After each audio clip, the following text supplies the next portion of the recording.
আপনাকে সতর্ক করার জন্য বলছি, সূরা মুহাম্মদের প্রথম আয়াত এটা, আল্লাযীনা কাফারু ওয়া সাদ্দু আন সাবিলিল্লাহি আযাল্লা আমালাহুম। ভালো করে খেয়াল করেন, আপনাকে আমি বাঁচার জন্য বলছি। আপনি মনে করছেন আমার ঈমান তো আছে, আমি জান্নাত পাবো না। নামাজ পড়তে গেলে যেমন 19টার একটা কারণ হলে নামাজ শেষ, অজু করে যদি ওই 7 কারণের 7টার একটাও পাওয়া যায়, অজু শেষ। আপনার ঈমান আছে, এখন 10টা কারণ বলবো, যদি দেখেন একটাও আছে, আপনার ঈমানও শেষ। এটা কি গুরুত্বপূর্ণ কম নাকি? অনেক গুরুত্বপূর্ণ। আপনি দেখেন তো এই 10টার একটাও আপনার ভেতরে আমার ভেতরে আছে কিনা। 1 নম্বরে ঈমান ভঙ্গের কারণ 10টা। প্রথম নাম্বার সূরা জুমারের 65 নাম্বার আয়াতে এটা আছে, এই তথ্যগুলো।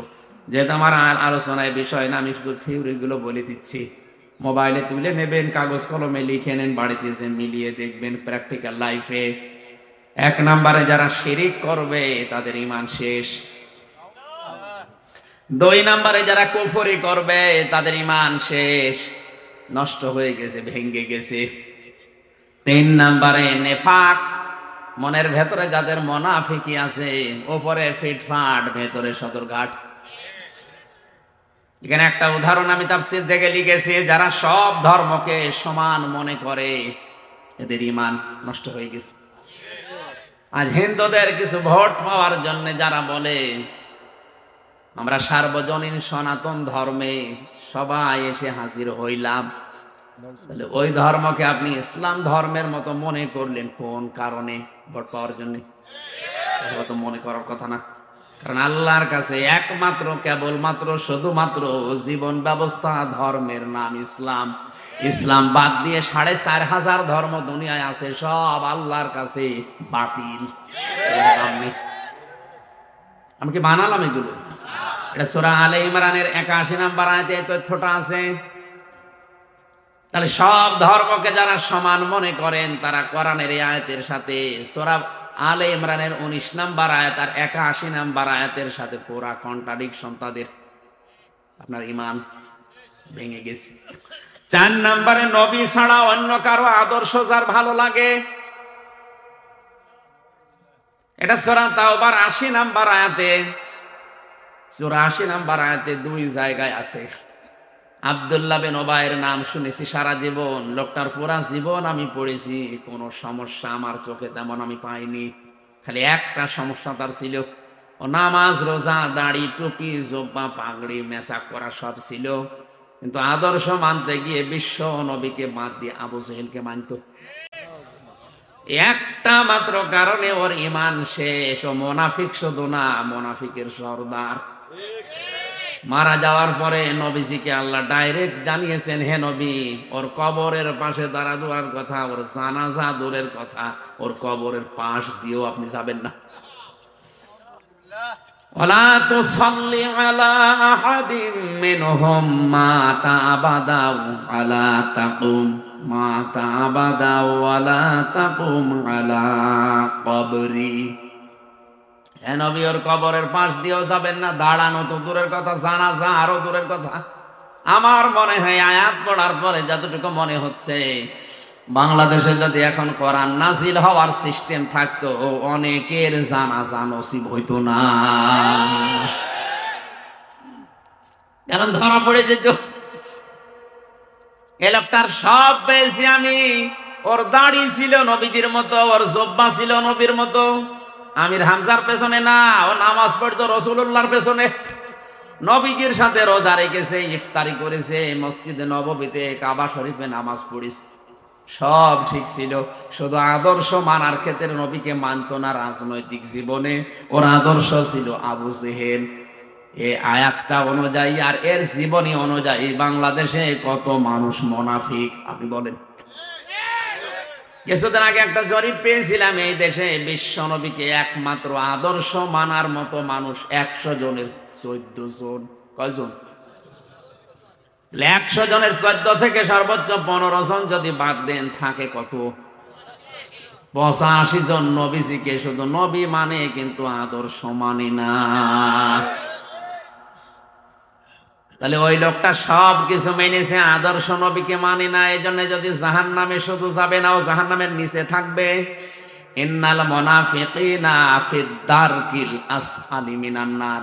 এখানে যারা আলেম আছে জিজ্ঞাসা করেন আসফাল ইসমে তাফসিল, ও শুধু জাহান্নামে যাবে তা না, জাহান্নামের একেবারে নিচে যাবে। ইন্নাল্লাহা জামিউল মুনাফিকিনা ওয়াল কাফিরিনা ফি জাহান্নামা জামিআ। সূরা নিসা 5 নম্বর পারা 19 নম্বর পৃষ্ঠা 15 নম্বর লাইনের 140 নম্বর আয়াত। আল্লাহ তাআলা বলেন, অবশ্যই আমি আল্লাহ জাহান্নামে একত্রিত করব মুনাফিক আর কাফেরদের। আগে কার নাম? আরো জোরে বলেন। যে লোকটা তো ঈমানও গ্রহণ করেছে, কিন্তু ঈমানে ওর ভেজাল একটাই, ও আদর্শ হিসাবে রাজনৈতিক জীবনে নবীকে মানত না। এই গাজীপুরের 100 জনের পচা 80 জন ধরা খাবে। কথা বলুন, তার ভেতরে আমও হয়তো পড়ে যেতে পারে, কারণ আমার আদর্শ হিসাবে বিশ্ব নবীকে ভালো লাগে না। আমার আদর্শ হয়ে দাঁড়িয়েছে আমার বাবা, আমার চাচা, আমার দাদা। তার আদর্শ আবু জেহেল রাজনৈতিক জীবনে, এজন্য যদিও জাহান্নামের নিচে যায়, তা আপনি কোথায় যাবেন? ফতোয়া হামজারে জিজ্ঞাসা করা লাগবে না, আপনি নিজের কাছে জিজ্ঞাসা করেন। আপনার ঈমান নেই, আপনি মুনাফিক, ভেঙ্গে গেছে ঈমান।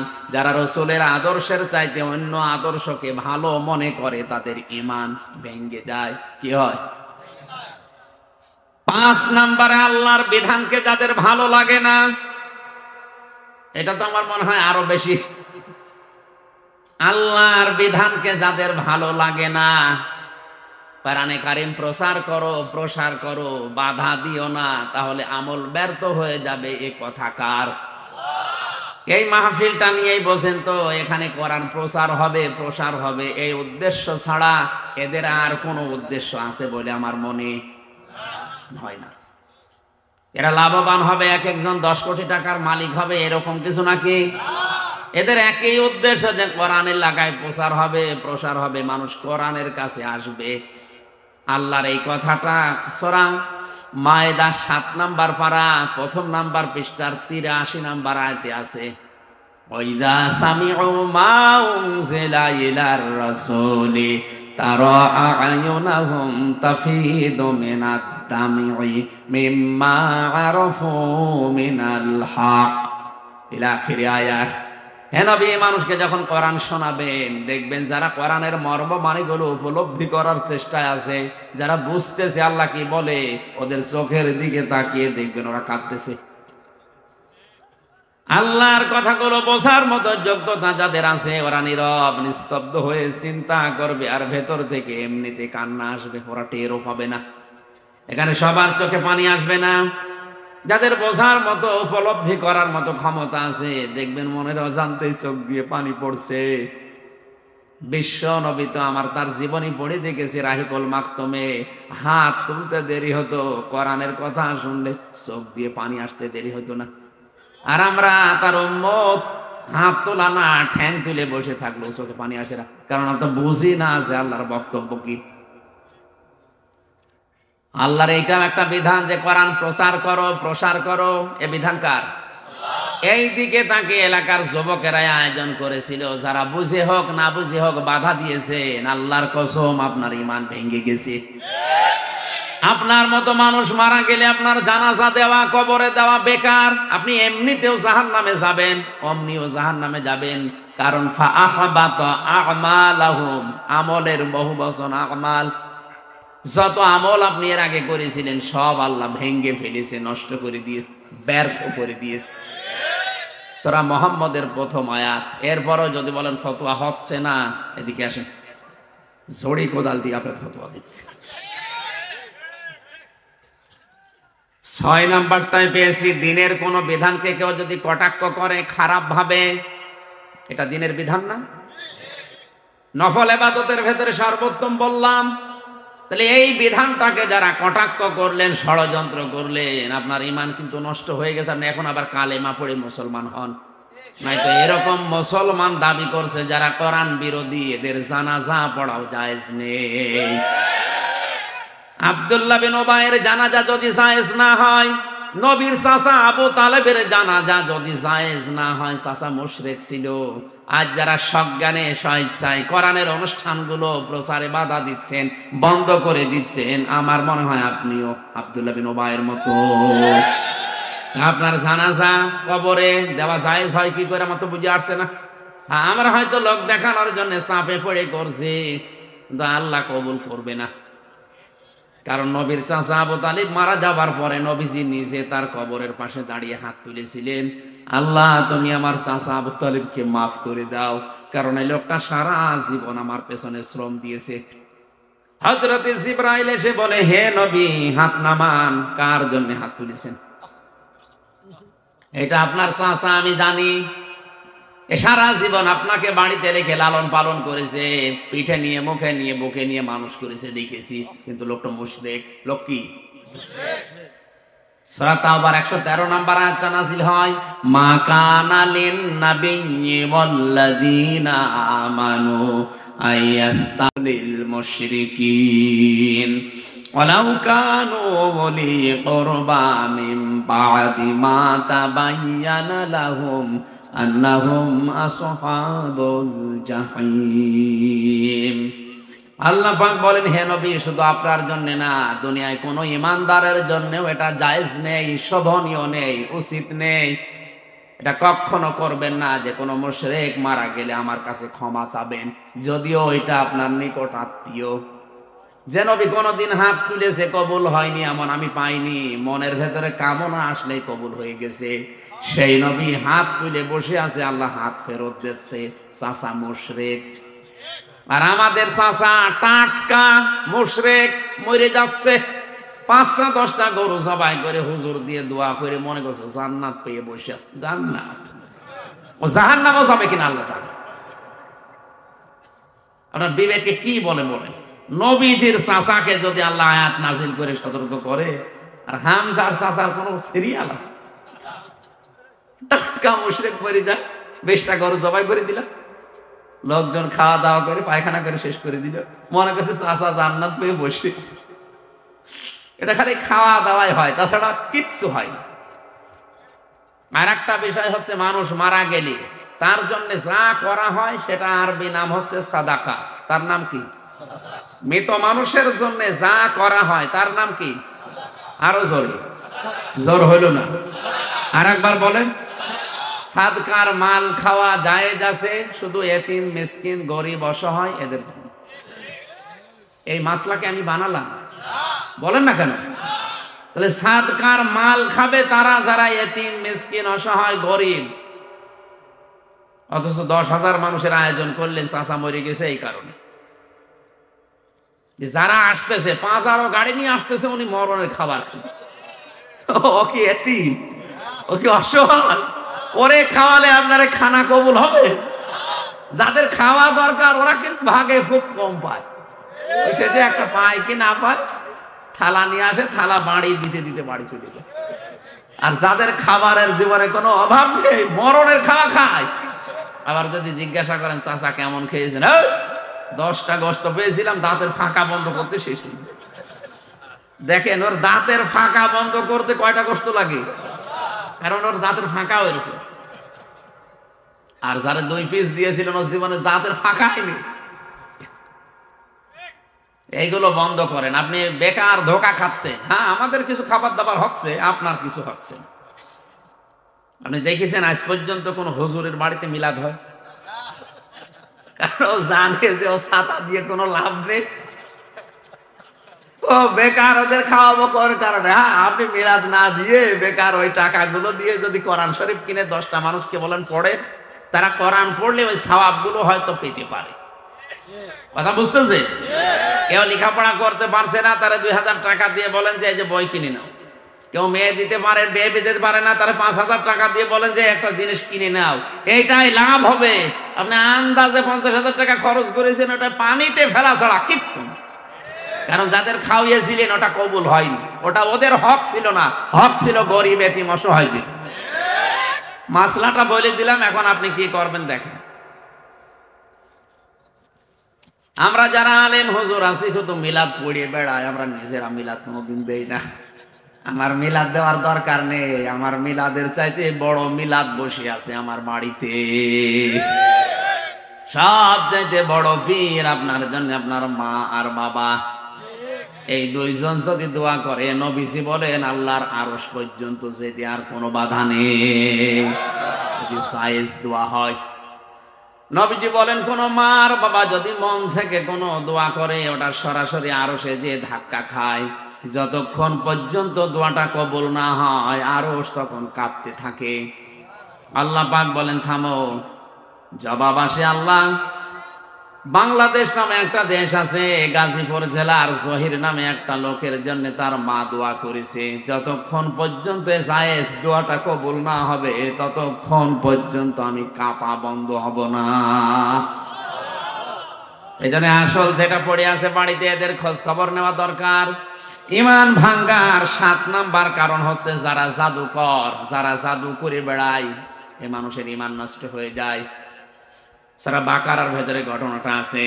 8 নাম্বারে মুসলমানদের বিরুদ্ধে যারা ষড়যন্ত্র করে, ওদের ইমান ভেঙে যায়, নষ্ট হয়ে যায়। 9 নাম্বারে কাউকে ইসলামের ঊর্ধ্বে যদি কেউ মনে করে, তার ইমান সঙ্গে সঙ্গে ধ্বংস হয়ে যায়। আর যেটা বাংলাদেশে বেশি, অনেককে এখন ইসলামের ঊর্ধ্বে মনে করা হচ্ছে। নাকি বেশি বলে ফেললাম? 10 নম্বরে ইসলামের কোন বিধানকে কেউ যদি ঘৃণা করে, সূরা সেজদার 22 নম্বর আয়াতে তথ্য আছে, সূরা মুহাম্মদের 9 নম্বর আয়াতে তথ্য আছে। যেটা বললাম আপনি একটু মিলান। এই যে 10টা আল্লাহর পথে যারা মানুষকে বাধা দেয়, চলতে দিতে চায় না, এদের ঈমান আল্লাহ নষ্ট করে দেয়। আমার তো মনে হচ্ছে 10টার ভেতরে 10টা এখন আমাদের ভেতরে অলরেডি পাওয়া যাচ্ছে। আন্দাজে ঈমানের দাবি করে বসে আছে। ফেরেশতা যখনই বললেন আপনি রবের নামে পড়েন, নবীজি পড়া আরম্ভই করেছিলেন না, একবারে 5 আয়াত পড়লেন। বাড়িতে আসলেন, আসার পথেই তিনি দেখলেন আকাশ আর জমিন বরাবর একটা ফেরেশতা। নবীজি ভয় পেয়ে পালাতে আরম্ভ করলেন। নবীজি বলেন আমি পড়েও গিয়েছিলাম, এটা তাফসিরে ইবনে কাসিরের ভেতরে আছে, আমি দৌড়াতে যে পড়েও গিয়েছিলাম। কষ্ট করে উঠে যখন বাড়িতে গেলাম, স্ত্রীকে বললাম আমাকে ঢেকে দাও। নবীজির স্ত্রী চাদর দিয়ে, কম্বল দিয়ে, কাঁথা দিয়ে, যাই বলেন, ওনাকে বস্ত্র দিয়ে ঢেকে দিলেন। আল্লাহ রাব্বুল আলামিন তখন এই আয়াতটা নাযিল করলেন, ইয়া আইয়ুহাল মুদ্দাসসির, হে বস্ত্র আবৃত ব্যক্তি, হে কম্বলওয়ালা, চাদরওয়ালা, লেপ দিয়ে তোশক দিয়ে ঢেকে বসে আছেন না, আপনাকে আমি এভাবে বসে থাকার জন্য দুনিয়ায় পাঠাইনি। ওম আপনি দাঁড়ান, ফাংজির, মানুষকে সতর্কবাণী শোনান। আল্লাহর বিধানের বাইরে গেলে, আল্লাহর সাথে নাফরমানি করলে, আল্লাহর দ্বীনের বিরোধিতা করলে কি হবে, এই কথাগুলো আপনাকে প্রচার করা লাগবে। আপনি সতর্ক করেন মানুষদেরকে। আজ মানুষ মানুষের পেছনে লেগে আছে, একজন আর একজনের পেছনে লেগে তার জীবনটা ধ্বংস করে দিচ্ছে। এই কাজগুলো আপনি বন্ধ করেন, ওঠেন, আপনার দায়িত্ব এটা। ইমাম মালিক রাহমাতুল্লাহ আলাইহির জীবনী পড়তে গিয়ে একটা কাহিনী পেয়েছি, আমি শিক্ষার জন্য কয়েক মিনিটে বলছি। আছেন তো আপনারা? ওই জামানায় একটা মহিলা মারা যায়, পাশের বাড়ির কয়েকটা ওই পাড়া থেকে একজন মহিলাকে নিয়ে এসেছে যে লাশটা একটু ধুইয়ে দেন। একজন মেয়ে লোককে ধোয়ানোর জন্য আর একজন মেয়ে লোক লাগবে না। চারিদিকে ঘিরে দিয়ে যখন তাকে পরীক্ষা নিরীক্ষা করে পুরা শরীরকে পবিত্র করার জন্য পেটে চাপ দিলেন, পায়খানা প্রসাব বের হয় কিনা এটা পবিত্র করার জন্য তার শরীরের কাপড়গুলো সরানোর পরে এই মহিলা একটা মন্তব্য করে ফেলেছিল। খুব ভালো করে খেয়াল করে শোনেন। মন্তব্য করার সময় হাতটা লাগিয়েছে ওনার রানের উপরে, পায়ের নিচে যে রান আছে, রানের উপরে যে হাত লাগিয়েছে, হাত গেছে আটকে, আর খুলতে চায় না। প্রায় অর্ধেক বেলা চলে গেল, হাত খোলে না, চামড়ার সাথে এই চামড়া অ্যাটাচড হয়ে গেছে, একেবারে সিমেন্টের মতো লেগে গেছে। এলাকায় যে ইমাম আছে তাকে জিজ্ঞাসা করছে কি করা যায়। উনি ফতোয়া দিলেন, এক কাজ করেন, জীবিত মানুষদের তো আর হাত কেটে ফেলা যাবে না, ওই মহিলা যে মারা গেছে তার ওই জায়গা থেকে কেটে বাদ দিয়ে দেন। কিন্তু যার বউ মারা গেছে ওই স্বামী বলছে না, আমি এটা হতে দেব না। আমার বউ ভালো মানুষ ছিল, আমার বউ নেককার মহিলা ছিল, তাকে আমি এই কাজ, তার শরীর এখন মারা গেছে, শরীরের চামড়া আমি কাটতে দেব না, দরকার হয় আপনি এই মহিলার হাত কেটে ফেলেন। এই মহিলার স্বামী রাজি নাকি? আমরা ওই পাড়া থেকে আসলাম উপকার করার জন্য, আমাদের কোনো লাভ ছিল না।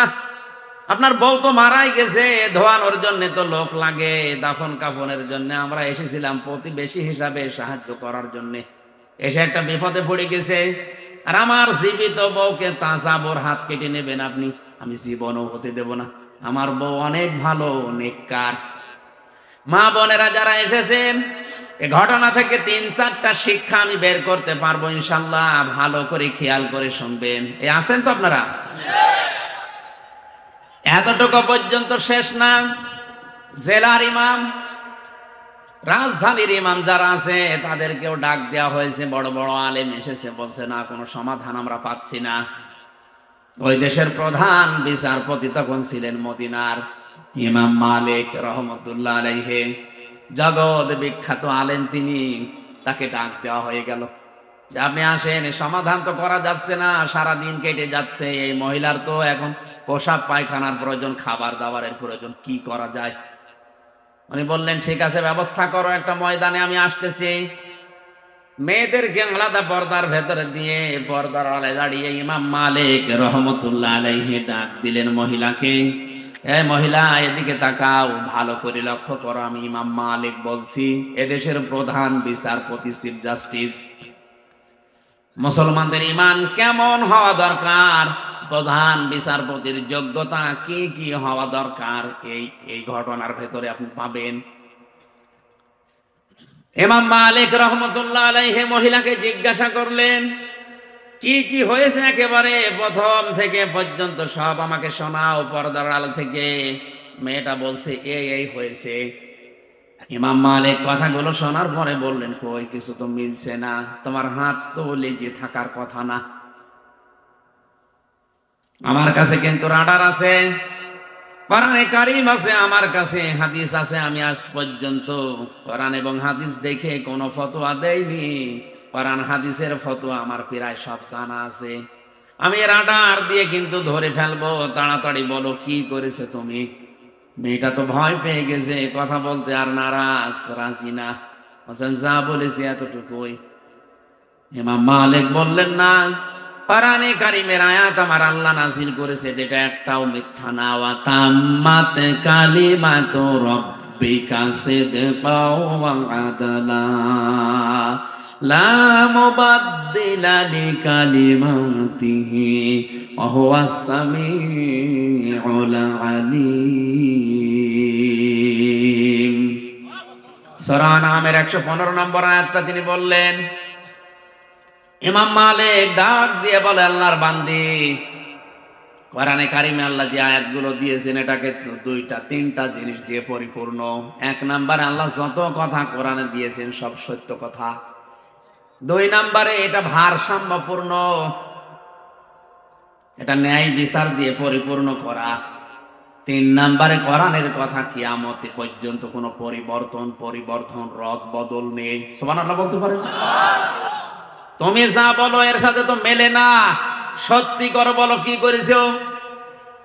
মেয়েটা ডাক দিয়ে বলছে কয় আমার তো কিছু করার মতো আমি দেখি না। হ্যাঁ আমি একটা জিনিস করেছি, আমি যখন তার কাপড়টা তুললাম শরীর থেকে পায়খানা প্রসাব পরিষ্কার করার জন্য, কাপড় যখন লজ্জা স্থান থেকে সরিয়েছি, তখন তার এই রানের উপরে যে হাত রেখেছিলাম এই সময় একটা মন্তব্য করেছিলাম। মন্তব্যটা কি? যে এই মহিলার সাথে আমি একজন পুরুষ মানুষকে হেঁটে যেতে দেখেছিলাম। ওই দিন থেকে আমার মনের ভেতরের উপর একটা খারাপ ধারণা ছিল, তুমি উপরে খুব ভালো মানুষ মনে করো, তোমার সাথে একটা পুরুষকে আমি হেঁটে যেতে দেখেছি। অথচ ওই পুরুষটা কে ছিল আমি ওটা জানতাম না।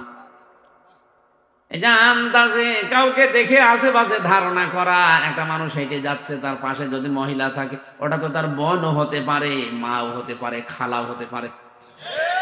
কথা বলে না কেন? আমি এই যে ধারণাটা তার প্রতি করলাম, এটা নিক্ষেপ করলাম ধারণা। ইমাম মালিক বলেন আমার কাছে রাডার তো এইটা, আমি এতক্ষণ মেলাতে পারছিলাম না। সূরা নিসার 112 নম্বর আয়াত আমার জানা আছে, ওয়া মাইয়া কাসাবা খাতিয়াতান আও ইসমান সুম্মা ইয়ারমি বিহি বারিয়ান ফাকাদ ইহতামালা বুহতানা ওয়া ইসমান মুবিনা। আল্লাহ পাক বলেন দুনিয়ায় এমন অনেক মানুষ আছে নিজে অন্যায় করে, নিজে খারাপ কাজ করে, আর এই অন্যায়টা একটা ভালো মানুষের উপরে চাপিয়ে দিয়ে নিজে ভালো সাজে। এই লোকটা যেন প্রকাশ্য পাপের বোঝা বহন করে নিয়ে বেড়াচ্ছে। তুমি নিজে হয়তো এরকম কোন কাজ কারবার করে বেড়াও, আর এই লোক এই মহিলার উপর একটা খারাপ ধারণা করে এক ধারণা নিক্ষেপ করলে, এই কারণে আল্লাহ তোমার শাস্তি দেওয়ার জন্য ব্যবস্থা করেছে। দ্বিতীয় নাম্বার আয়াতটাকে শোনালেন সূরা নিসার 2 নাম্বার আয়াত, সূরা নূরের 4 নাম্বার আয়াতটা, ওয়াল্লাযীনা ইয়ারমুনাল মুহসানাতি সুম্মা লাম ইয়াতু বিআরবা'তি শুহাদা ফাজলিদুহুম ইলা আখিরি আয়াত। আল্লাহ পাক বলেন কোন মানুষ যদি কোন নেককার নিরপরাধ মহিলার উপরে জেনার তহমত দিয়ে দেয়, খারাপ ধারণা করে, আর যদি 4 জন সাক্ষী হাজির করতে না পারে, তাহলে তারে 80টা বেত্রাঘাত করো। কয়টা? 80টা বেত্রাঘাত করা লাগবে তাকে। আর জীবনে তার কোন সাক্ষী এই পৃথিবীতে কবুল করা হবে না, গ্রহণ করা হবে না, আর সাক্ষী নেওয়া হবে না। আজ বাংলাদেশে এই আয়াতগুলো যদি রাষ্ট্রীয়ভাবে, পারিবারিকভাবে, সামাজিকভাবে আমরা বোঝাতে পারতাম আর কায়েম করে দিতাম, এই দেশে মিথ্যা মামলায় কোনো মানুষ জেলে থাকতো না। আন্দাজে ধারণা করে গায়েবী মামলা দিয়ে ওরে আপনি জেলে রেখে দিয়েছেন, হঠাৎ ধরে নিয়ে বলছে চল, কি তুই গাছ কেটেছিস, অথচ গাছ কাটা কেউ জানেই না। 3 বছর জেলে থেকে বাস্তবে ঘটনার সাথে যা মিলালাম, এই মহিলা যদি আন্দাজে এক ধারণা করে হাত আটকিয়ে যায়, আর যারা মিথ্যা মামলা দিয়ে, মিথ্যা সাক্ষী দিয়ে মানুষের জীবন ধ্বংস করে দিচ্ছেন, আপনাদের কত কিছু আটকানোর দরকার আপনি বলেন।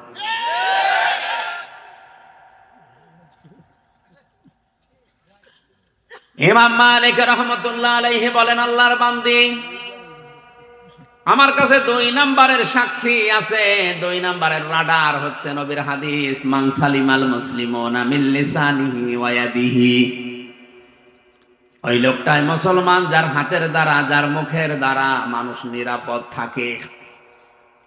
তো তুমি তো মুসলিম মহিলা, তোমার হাতের দ্বারা, তোমার মুখের দ্বারা, অন্তরের দ্বারা একটা লোক শান্তিতে নেই। এই হাত মানে শুধু এই হাত না, ক্ষমতার হাত, টাকা পয়সার হাত, প্রভাব প্রতিপত্তির হাত। মুখ মানে শুধু এই মুখ না, অন্তরেরও মুখ আছে। এই সমস্ত জিনিস দ্বারা মানুষকে কষ্ট দেওয়া, এটা আর মুসলমান থাকে না। আন্দাজে ধারণা করলে কোন কারণে বলো, তুমি যদি সঠিক জবাব দিতে না পারো, আর 4টা সাক্ষী যদি জোগাড় করতে না পারো, এই মহিলার উপরে যে তহমত দিয়েছো, আন্দাজে মিথ্যা মনে করে তোমার এই মহিলার সাথে জীবিত মাটি দেওয়া হবে, এবং কোনোদিন আর এ পৃথিবীর মুখ আর দেখা হবে না। মহিলা তো কান্নাকাটি আরম্ভ করেছে, আমারে বাঁচান।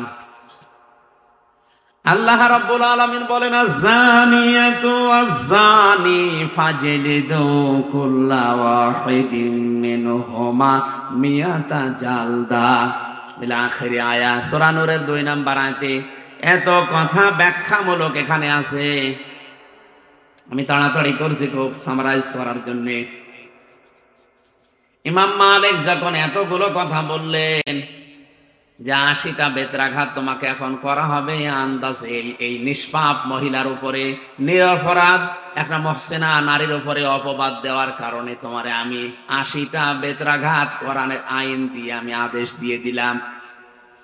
একটা দুইটা করে প্রধান বিচারপতির কথা শুনে জল্লাদ যে আছে বেত চালাচ্ছে চামড়ার চাবুক দিয়ে। একটা দুইটা করে বেত মারতে মারতে মহিলা প্রায় নিস্তেজ হয়ে গেছে, ৭৯টা হয়ে গেছে, কিন্তু হাত খোলে না।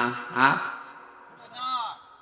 ইমাম মালিক চিন্তা করলেন, কোরআনে কারীম দিয়ে যদি কোনো পাপের বিচার করা হয়, আর বিচারটা যদি দুনিয়াতে হয়ে যায়, কিয়ামতের দিন আল্লাহ ওই পাপের জন্য ডবল করে আর বিচার করবে না।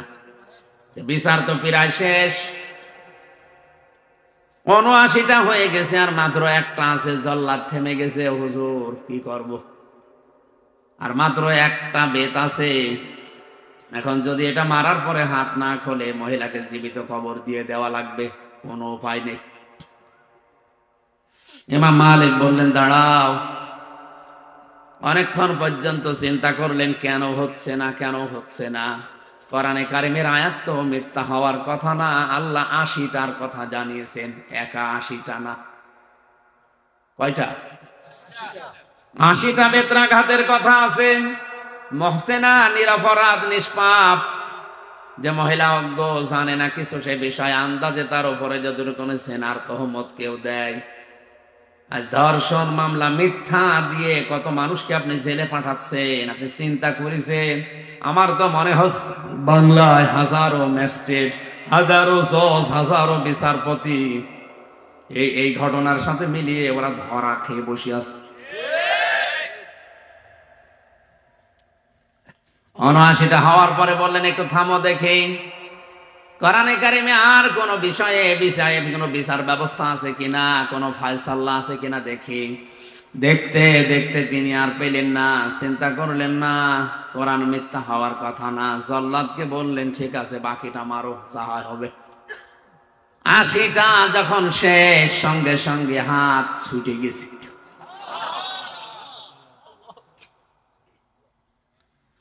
গাজীপুর বাসে ইমাম মালিকের এই ঘটনাটা কয়েক মিনিটে বলার আমার উদ্দেশ্য ছিল এই, যে জাতিকে সতর্ক করছে, যারা আজ মিথ্যা সাক্ষী দিয়ে, মিথ্যা মামলা দিয়ে, মিথ্যা তহমত দিয়ে মানুষের জীবনটা ধ্বংস করে দিচ্ছে, আপনার কি হবে আমি আশা করছি কয়েকটা পয়েন্টে আপনি বুঝে ফেলেছে।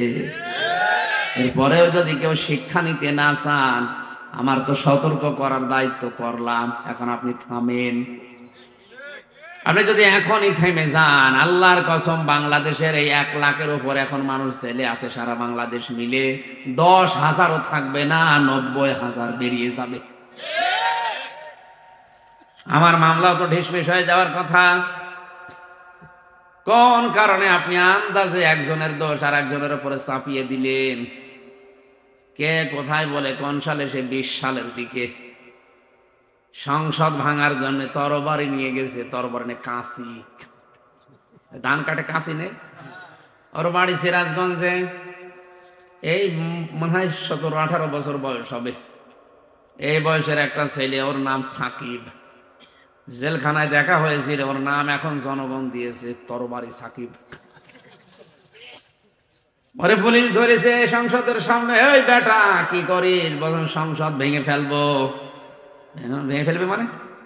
হ্যাঁ, আমি আমির হামজা হুজুরের, মুফতি হারুন ইসারের, মাহমুদুল হাসান, এদের ওয়াজ শুনে আমি উদ্বুদ্ধ হয়েছি, সংসদ ভেঙে ফেলা লাগবে। পুলিশ বলছে, বেটা এটা দিয়ে সংসদ ভাঙা যায়? ধান কাটা কাঁচি। সংসদ বোম মারলে ওড়ে না, আর তুমি সেই সিরাজগঞ্জ থেকে এসেছো, এটা ভেঙে ফেলবা, তাও কাঁচি দিয়ে, শাবল নিয়ে আসলেও তো হইতো। তারপরও বানিয়ে ওকে সাজিয়ে বলে, ঠিক আছে, যাদের ওয়াজ শুনেছে তাদের ধরে নিয়ে গেল। আমি বললাম, কই রিমান্ডে যে আমার একটু দেখান তো, আমি কোন ওয়াজ করেছি যে সংসদ ভাঙা লাগবে? আন্দাজে এই যে টপ টু বটন যারা এর সাথে জড়িত, মামলার আইন থেকে শুরু করে, আমার তো এই হাদিসটা আর এই আয়াতটা পড়ে সূরা নিসার এই ১১২ নম্বর আয়াত, ওমা ইয়াকসিব খাতিয়াতান আও ইসমান সুম্মা ইয়ারমি বিহি বারিয়ান ফাকাদ ইহতামালা বুহতানা ওয়া ইসমাম মুবিনা। বুহতান আছে, বুহতান আর গীবত এক জিনিস না। যে লোকটার ভেতরে দোষ আছে ওই দোষ যদি আপনি অন্যজনের কাছে বলেন এটা গীবত। আর যার ভেতরে দোষ নেই আপনি বানিয়ে বানিয়ে তার নামে যদি ওই দোষ চালান ওইটা বহতান, এটা আরো মারাত্মক। আমার নামে যেটা হয়েছে এটা গীবত না, এটা বহতান। যারা এই বহতানের সাথে জড়িত আল্লাহ বলেন এরা প্রকাশ্য পাপের বোঝা বহন করে বেড়াচ্ছে, শুধু দুনিয়া না আখিরাতে ওদের বোঝা আমরা দেখতে পাবো। সুতরাং আপনি থামেন। আমার মতো হাজারো মানুষকে এভাবে যারা স্ট্যাপে ফেলে বিপদে ফেলে বিপদের ভেতরে ফেলে দিয়ে তাদের জীবন যৌবন পরিবার সব নষ্ট করে দিচ্ছেন। আপনি কোন নেশায় করছেন বলেন তো? আপনাকে মরা লাগবে না? মরণই বিশ্বাস করে না, মরা লাগবে। আমি ওদের জন্য শুধু না আপনার জন্যও বলছি, অন্তত যারা মুসলিম বলে দাবি করেন, ঈমান যাদের আছে তাদের জন্য বলছি আপনি থামেন, এখনো সময় আছে। হযরতে ওমর কিন্তু মাঝে মাঝে হুযায়ফা ইবনুল ইয়ামিনকে ডাক দিয়ে বলতেন, ভাই নবীজি মরণের আগে, ইন্তেকালের আগে তোমার কাছে মুনাফিকদের একটা লিস্ট দিয়েছে যে মদিনায় কে কে মুনাফিক, ওই লিস্টটা একটু দেখাও তো, আমার নামটা ওর ভেতরে আছে কিনা। হযরত হুযায়ফা চোখের পানি ফেলে দিয়ে বলে, খলিফা কি বলেন? আপনি তো জিন্দা অবস্থায় জান্নাতের সার্টিফিকেট পেয়েছেন, নবীজি জানিয়েছেন আমার পরে কেউ নবী হলে হযরত ওমর নবী হয়ে যাবে। এত বড় সম্মান আপনার, আর আপনি বলেন এই লিস্টের ভেতরে আপনার নাম মুনাফিকের লিস্টে। হযরত ওমর চোখের পানি ফেলে দিয়ে বলে, ভাই হুযায়ফা, নবী ছাড়া কারো ঈমান নিরাপদ না, কে কখন বেঈমান হয়ে যায় বলা যায় না। নবীদেরকে আল্লাহ নিজে গাইড করেন, এই জন্য তাদের অসুবিধা নেই। কিন্তু আমরা তো সাধারণ মানুষ, সকালে ঈমানদার আছি, বিকালে বেঈমান হয়ে যেতে পারি। তুমি এখনো দেখো লিস্টে যদি আমার নামটা থাকে তাহলে আমি এখনো তওবা করে ভালো হওয়ার সময় আছে। তারা যদি এই সেন্স নিয়ে চলতে পারে তা আমরা আছি কোথায়? আপনাকে থামার জন্য বলছে, আমি সতর্ক করলাম। আল্লাহ নবীকে যেমন ডাক দিয়ে বলেছিলেন, কুম ফানজির, হে নবী দাঁড়ান, চাদর গায়ে দিয়ে কম্বল গায়ে দিয়ে শুয়ে থাকার জন্য, বসে থাকার জন্য আপনাকে পাঠায়নি, আপনি দাঁড়ান। আমার মনে হচ্ছে আল্লাহ যেন আমাকে ঠিক এইভাবে করে অ্যাক্সিডেন্ট করার পরে মনে হচ্ছিল আমি আর দাঁড়াতে পারছিলাম না, আল্লাহ যেন আমাকে ডাক দিয়ে বলছে, হামজা ওঠো, জাতিকে সতর্ক করা লাগবে। কোথায় কুষ্টিয়া, কোথায় গাজীপুরে, এই প্রায় 250 কিলোমিটার এই ভাঙ্গা পা নিয়ে এভাবে দৌড়িয়ে এসেছি। আল্লাহর কসম আমার নিজের শুধু লাভের জন্য না, কালকে আমার বাড়ি অনুষ্ঠান, অথচ সারা রাত এখন জার্নি করেছি, ধরা লাগবে। এসেছি জাতিকে আল্লাহর কসম কোরআন সামনে নিয়ে বলছে সতর্ক করার জন্যে। যারা এগুলো লিপ্ত আছেন থামেন। এই বহতান, এই তহমত দেওয়া, মানুষের জীবন নষ্ট করার জন্য যারা মেতে উঠেছেন থামেন। আল্লাহ আমাদেরকে বোঝার তৌফিক দিন, বলেন আমিন। সম্মানিত মা বোনদের জন্য কয়েক মিনিট আমি একটা হাদিস বলছি। অনেকেই মনে করেন নামাজ পড়ি, রোজা রাখি, তাহাজ্জুদ পড়ি, কালো বোরকা পড়ি, আমি নেককার মহিলা। না, আপনাকে আল্লাহ জান্নাত দেবে না। আপনাকে জান্নাত দেবে যদি 4টা গুণ আপনার ভেতরে পাওয়া যায়। 1 নম্বরে, স্বামী যখন বাইরে থেকে আসবে, দুনিয়ার সব কাজ মেয়েদের জন্য তখন সব নিষিদ্ধ, সব শেষ। আপনি স্বামীকে সময় দেবেন, এইটা আপনার আসল কাজ। এরকম বউ আজ বাংলাদেশে নেই, এই কারণে অনেকে পরকীয়া প্রেম করে। যদি আপনার কাছে রাগ মনে হচ্ছে, খারাপ মনে হচ্ছে, এটাই বাস্তব। পরকীয়া প্রেমের পেছনে দায়ী আমার মনে হয় অধিকাংশ স্ত্রীগুলো যদি একটু রেসপন্স করে, সময় দেয় নবীর এই হাদিসের দিকে তাকিয়ে। নবী বলেন যখন স্বামী আসবে দুনিয়ার সব কাজ ওই মহিলার জন্য স্থগিত। যত বড় কাজ থাক সব বাদ, স্বামীকে সময় দেওয়া ওর জন্য ফরজ। ওর জন্য কি? স্বামী এসেছে 8 ঘন্টা ডিউটি করে, ও সময় দেওয়া দূরের কথা, ও হাঁসের খাবার দিয়ে নিয়ে ব্যস্ত। তোর হাঁসই বড় হয়ে গেল, ওই হাঁসের গলা টিপে মেরে ফেলা।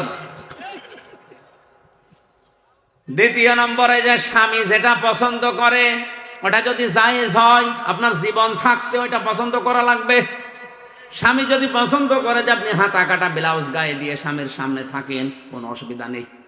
স্বামী যদি পছন্দ করে আপনি চুল ছেড়ে দিয়ে স্বামীর সামনে থাকেন, কোনো অসুবিধা নেই। আরো যতগুলো চুল আপনার স্বামী দেখবে অতগুলো সওয়াব হবে। স্বামীরে চুল না দেখিয়ে উনি মেলায় যাচ্ছে চুল দেখাতে। যত পুরুষ মানুষ আপনার চুল দেখবে, আল্লাহর কসম প্রতিটি চুল কিয়ামতে সাপ হয়ে আপনাকে কামড় দেবে।